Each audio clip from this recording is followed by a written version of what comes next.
परमपूज्य स्वामी स्वरूपानंद जीवन साहित्य दर्शन या डॉक्टर अशोक कामत आणि प्राध्यापक कुलकर्णी तथा स्वामी प्रज्ञानंद यांनी संपादित केलेल्या पुस्तकातील 3ऱ्या विभागातील आज ऐकूया डॉक्टर सौ शुभदा रामचंद्र कोशे यांनी लिहिलेल्या मंजुषेतील मुक्तिमाला या लेखाचा भाग पहिला. सद्गुरु गणनाथ उदार समर्थ घाली नयनात ज्ञानांजन. सद्गुरू सदैव आपल्या शिष्याची काळजी वाहत असतात.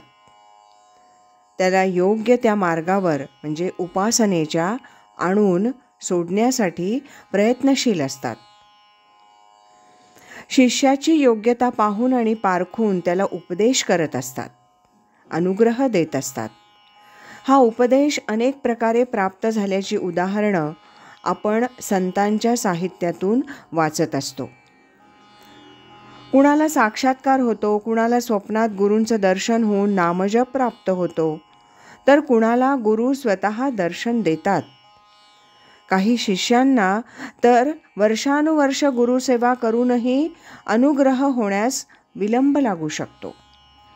या उपदेशाचा एक वेगळा मार्ग स्वामी स्वरूपानंदांनी चोखाळला असल्याचं लक्षात येतं.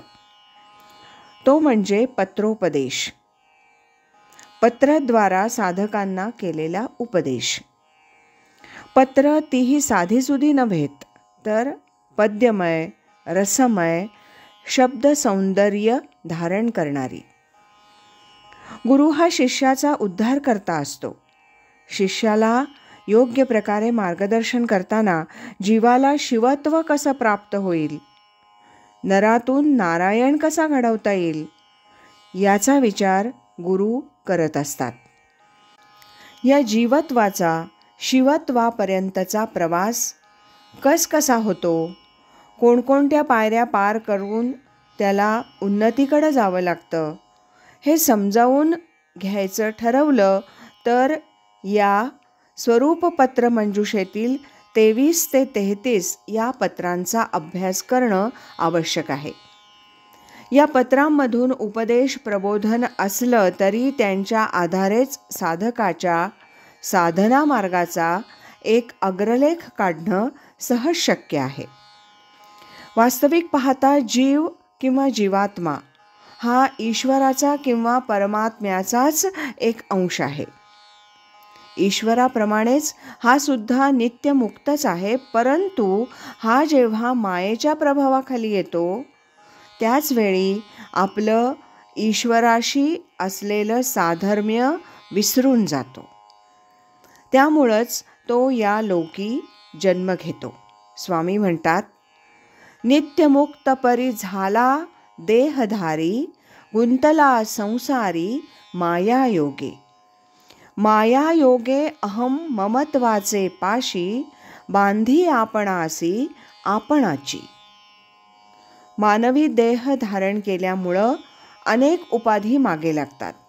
परिणामी तो स्वतःचं स्वत्वच विसरतो.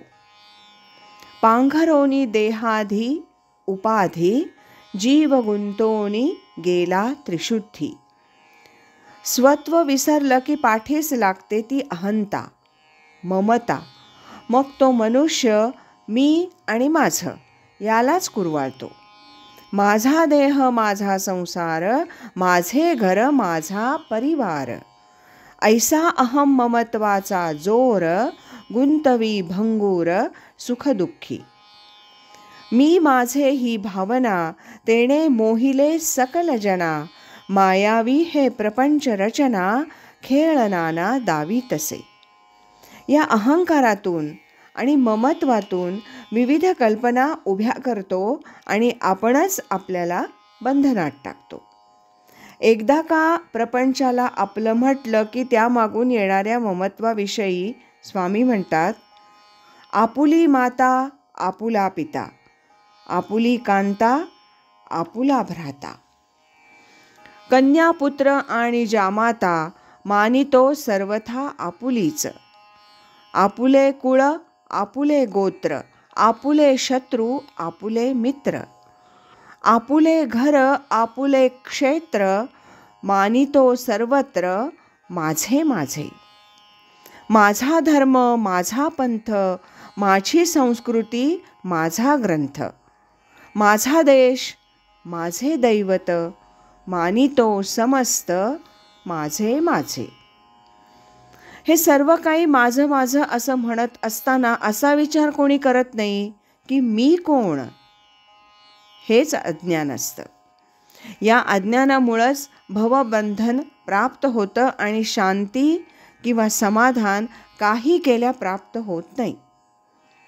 समाधान शोधू जाता योग्य मार्ग न दिसल्यानं दुसरंच बंधन निर्माण होतं. अशा अनेक बंधनामध्ये हा जीवात्मा पूर्णपणे गुरफटून जातो. परिणामी दुःखी होतो.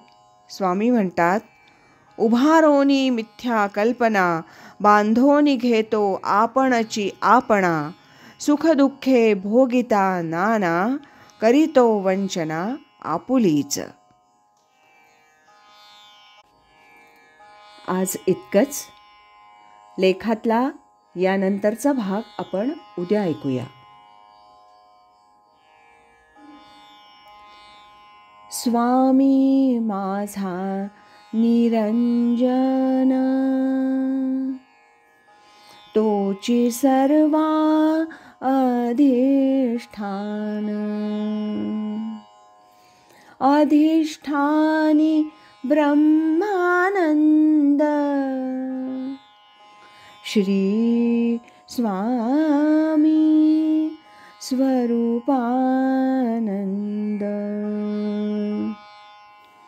श्रीमद सच्चिदानंद सद्गुरु श्री स्वामी स्वरूपानंद महाराज की जय. हरि ओम तत्सत.